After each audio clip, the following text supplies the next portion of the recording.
बच्चों स्वागत है आपका एक और नई वीडियो में। तो बच्चों क्लास 12 की केमिस्ट्री अर्थात ठोस अवस्था यूनिट 1 का ये 21वां वीडियो है। तो बच्चों अगर आपने जो पहले की 20 वीडियो हैं अगर आपने वो नहीं देखी हैं और आप उन्हें देखना चाहते हैं तो बच्चों उनकी सभी की प्लेलिस्ट बनी हुई है। आप प्लेलिस्ट में जाकर उन 20 की 20 वीडियो को देख सकते हैं। इसके अलावा जितने भी क्लासेज हैं 20 की 20 वीडियो हैं उन सभी का लिंक आपको इस वीडियो के नीचे बच्चों डिस्क्रिप्शन बॉक्स में मिल जाएगा, आप वहां से भी देख सकते हैं। ओके, तो देखिए बेटा आज का जो हमारा टॉपिक है वो क्या है। तो बच्चों जो आज का हमारा टॉपिक है वो है ठोसों अर्थात क्रिस्टलों में अपूर्णता। पूर्णता का मतलब होता है दोष, अर्थात जो क्रिस्टल होते हैं या ठोस होते हैं उनमें कौन कौन से दोष होते हैं आज की क्लास में हम यही जानेंगे। तो बच्चों अगर आप चाहते हो कि आपको जो आज की क्लास है बहुत ही अच्छे से समझ में आए तो पहले आप वीडियो जो 20 है उसको देख लीजिए। अगर आप वीडियो 20 देखेंगे पहले उसके बाद वीडियो 21 देखेंगे तो डेफिनेटली आपको वीडियो 21 इतनी अच्छी तरीके से समझ में आएगी कि आप कल्पना भी नहीं कर सकते। ओके, तो पहले ज़रूरी है कि आप 20वां वीडियो अगर देखते हैं तो ज़्यादा अच्छा आपको समझ में आएगा। ओके, नहीं तो हो सकता है आपको फिर इसमें थोड़ा सा कन्फ्यूजन हो, क्योंकि मैंने 20वीं जो वीडियो है इसमें जो है जो क्रिस्टलों में अपूर्णता दोष है उसके सारे जो प्रकार हैं वो समझाए हुए हैं। ओके, चले देखते हैं आगे। तो इसमें है ठोसों अर्थात क्रिस्टलों में अपूर्णता या दोष, मतलब क्रिस्टलों में कौन कौन से दोष होते हैं। इससे पहले की वीडियो मैंने ये आपको बता दिया था 20वीं वाली वीडियो में। इसमें हम जानेंगे कि जो क्रिस्टलों में जो दोष होते हैं या ठोसों में जो दोष होते हैं, दोष या अपूर्णता। पूर्णता का मतलब है कमी। ओके, क्या मतलब है अपूर्णता का मतलब कमी। तो ठोस या क्रिस्टलों में कौन सी अपूर्णता या कमी होती है। ओके, तो आज की क्लास में जो है हम यही जानने वाले हैं। ओके, तो जो ठोस होते हैं अर्थात जो क्रिस्टल होते हैं उनमें जो अपूर्णता दोष होती है वो क्या होती है। देखिए क्रिस्टल में, या आप क्रिस्टल की जगह ठोस भी यूज कर सकते हैं। क्रिस्टल में पूर्ण कर्मिक का मतलब होता है पूरी तरह लगातार चलना। ओके, पूर्ण कर्मिक का मतलब है कर्म से चलते रहना, और पूर्ण का मतलब आप जानते हो पूरी तरह से। अच्छा, अर्थात क्रिस्टल में पूर्ण कर्मिक व्यवस्था से, व्यवस्था एक होता है क्रम। ओके, क्या होता है व्यवस्था अरेंज करना। ओके, मतलब क्रम से या सीक्वेंस से उनको क्या करना, अरेंज करना। व्यवस्था से कोई भी विचलन, बेटा विचलन का मतलब होता है जैसे मतलब कोई भी उसमें समस्या जाना या तो वो रास्ते से हट जाए उससे जहाँ पर उस परमाणु को होना चाहिए। ओके, तो क्रिस्टल में पूर्ण कर्मिक व्यवस्था से कोई भी विचलन क्रिस्टल की अपूर्णता या फिर क्या कहा जाता है, दोष कहलाता है। ओके, अर्थात क्या कहा उसने ये कहा है कि क्रिस्टल की अगर कोई जो है पूरी जो एक व्यवस्था बनी हुई है जो कि एक क्रम से बनी हुई है, अगर उसमें कोई भी विचलन आ जाए अर्थात कोई भी समस्या आ जाए, कोई भी बात आ जाए, उसी को हम क्या कहते हैं, ठोस की अपूर्णता या दोष। कैसे, अब आप इसको ऐसे समझेंगे। ओके, तो देखिए जैसे मान लिया ये एक ठोस है, देखिए आपको पता है ये ठोस क्या है, सटे हुए हैं। ओके, ठोस में ये जो कण है इनसे मिलकर के बना हुआ है कोई ठोस। ओके, तो अब आप यहाँ पर देखिए ये इस प्रकार से ठोस बना हुआ है, इसके नीचे भी ये क्या है, कण है या गोले या परमाणु आप इन्हें कह सकते हैं। मान लें यहाँ पर ये इतनी जगह बच जाए, ये इतनी यहाँ पर, अब डायरेक्ट परमाणु यहाँ पर आ जाए, ऐसे ही यहाँ पर भी इतनी जगह बच जाए, यहाँ पर परमाणु है, यहाँ पर इतनी जगह बच जाए खाली, यहाँ पर परमाणु हो जाए। तो अब आप यहाँ पर देख रहे हैं कि यहाँ पर क्या है, यहाँ पर एक विचलन आ गया। विचलन कैसे आ गया है, यहाँ पर आप देख रहे हैं कि परमाणु का भाग जो है वो कैसा है, खाली है। यहाँ पर जो परमाणु का भाग नहीं, यहाँ पर जो ठोस है या क्रिस्टल है उसका भाग कैसा है, खाली है। क्यों है खाली, क्योंकि बेटा यहाँ पर कोई कण या परमाणु नहीं है। क्योंकि क्या होना चाहिए, क्रिस्टल को जो है एक पूर्ण कर्मिक व्यवस्था में क्या होना चाहिए, उसको लगे होना चाहिए। लेकिन इसमें क्या हो रहा है, इसमें जो परमाणु है वो क्या हो रहा है, वहाँ से जो उसकी व्यवस्था है पूर्ण कर्मिक व्यवस्था है वहाँ से विचलित हो रहा है अर्थात हट रहा है। ओके, तो इसी प्रकार का जो दोष होगा या पूर्णता होगी उसे हम क्या कहेंगे, उसे हम कहेंगे ठोसों या क्रिस्टलों में अपूर्णता या दोष। अर्थात क्रिस्टलों की पूर्ण कर्मिक व्यवस्था से कोई भी विचलन, क्रिस्टलों में पूर्ण कर्मिक व्यवस्था में क्या हो, कोई भी विचलन क्रिस्टल की क्या कहलाता है, अपूर्णता या दोष कहलाता है। ओके, चला दे तू।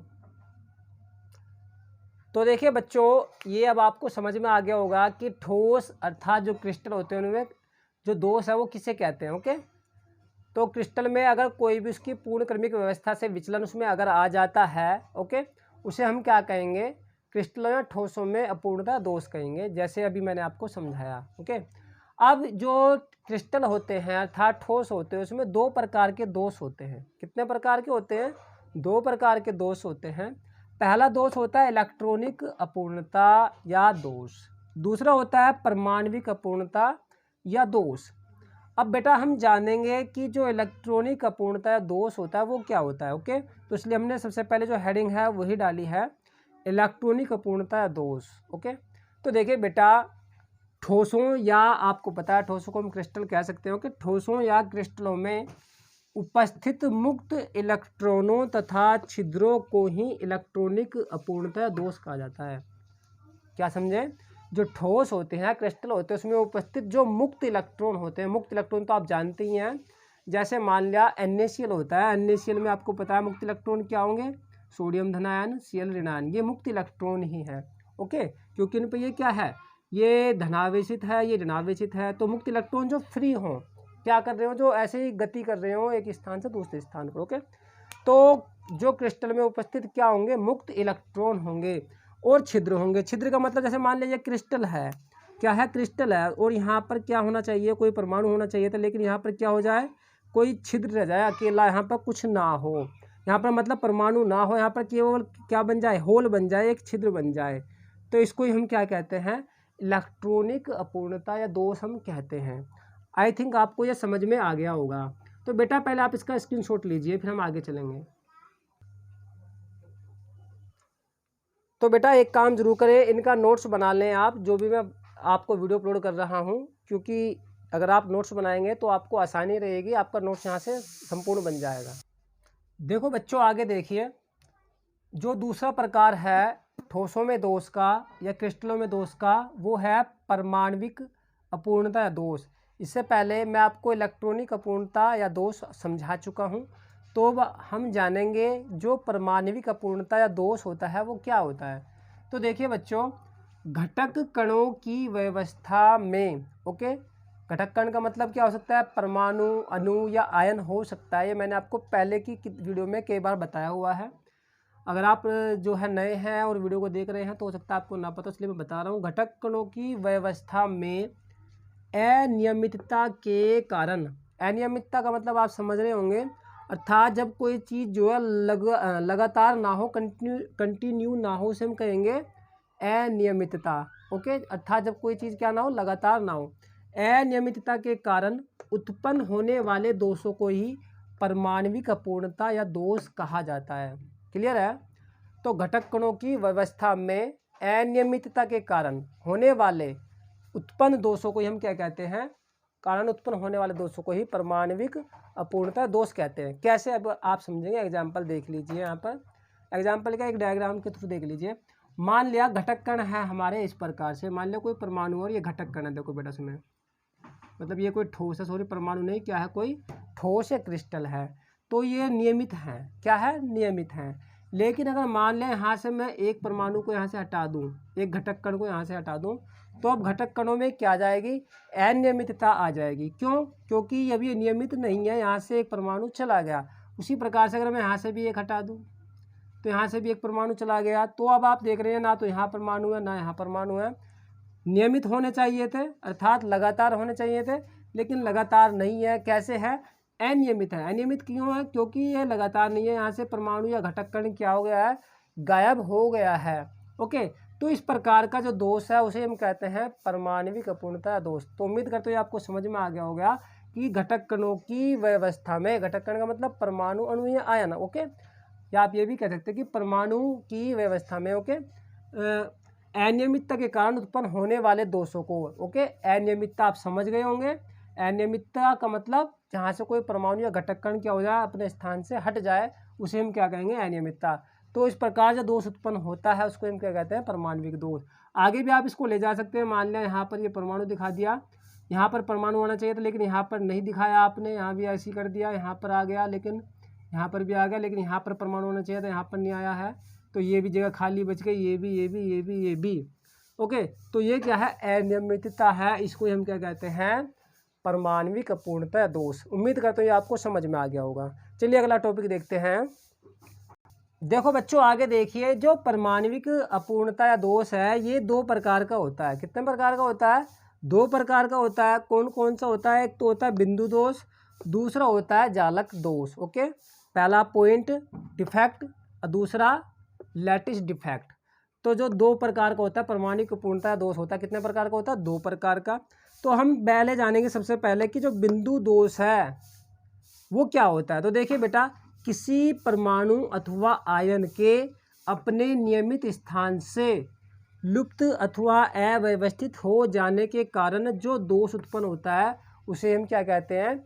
बिंदु दोष कहते हैं। किसी परमाणु अथवा आयन के अपने नियमित स्थान से, अर्थात जिस स्थान पर उसको होना चाहिए, कहने का मतलब ये पहले वाली ही बात इसमें है, अपने नियमित स्थान से क्या हो जाता है वो, अगर वो लुप्त हो रहा है अर्थात जो गायब हो रहा है, या फिर क्या हो रहा है वहाँ से वो अव्यवस्थित हो रहा है अर्थात वहाँ से हट रहा है, दूसरी जगह जा करके वो लग रहा है, हो जाने के कारण जो दोष उत्पन्न होता है उसे हम क्या कहते हैं? बिंदु दोष।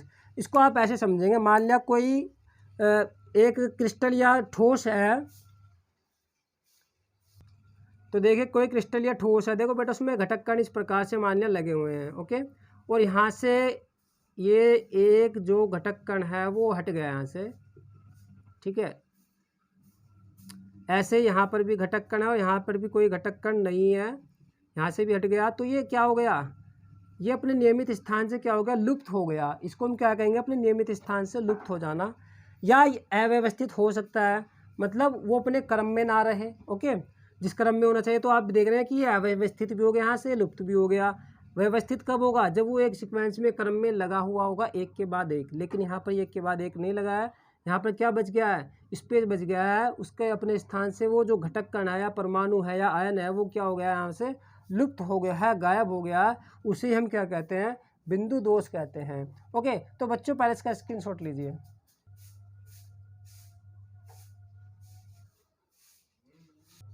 तो बच्चों ये थी आज की हमारी क्लास।